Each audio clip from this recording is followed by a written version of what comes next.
Очарователно е да сме тук в Троица. Благодаря на организаторите и на всички вас, които сте тук. Толкова трудна тема ми се падна този път да говоря за доброто.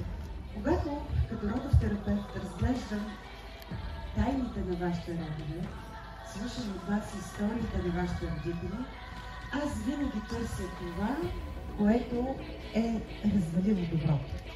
Но когато търсим това, което не е се случило по най-добрият начин, това означава, че доброто съществува.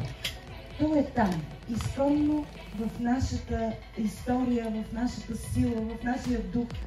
Но има някои малки трънчета, които се появяват и които по някой път нарушават красивата цялост на доброто. Само искам да ви кажа, че толкова години работя с българските родове и в едно съм абсолютно убедена. Българина нямаше да е тук, нямаше да сме с вас тук сега, ако основата на всичко в нашия нрав не беше добро, не беше хубаво, не беше здраво. Няма как да минеш през толкова перипетии, през толкова страдания, през толкова гонения и да не си здрав, силен и устойчив. Кои са корените на доброто в българския нрав?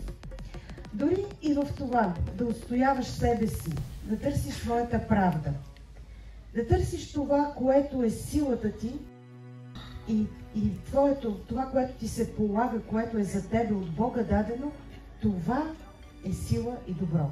Много е важно обаче как го прилагаме в ежедневието си, по какъв начин работим с това добро, което ни е дадено. Аз днес искам да ви кажа само някои от най-важните елементи, които съм открила в родовата практика, която имаме, в родовите упражнения, които правя със всеки един от вас. И не за да ви науча, в никакъв случай, защото уроците аз ги получавам от вас, от вашите родове, а защото искам да ви ги припомня и следващия път, когато ви се наложи мъничко да почакате или да отстъпите място, или да направите нещо от себе си, което малко нарушава вашето спокойствие и вашият интерес, да си спомните, че вашите родители са имали тези добродетели и вие ги носите без никакво съмнение. Проявата има проблем, проявата, заради провокациите, които има в днешно време. Но, хайде с вас да помислим, как се лекуват родовите травми? По какъв начин ние преодоляваме недоброто, което е било в нашия род?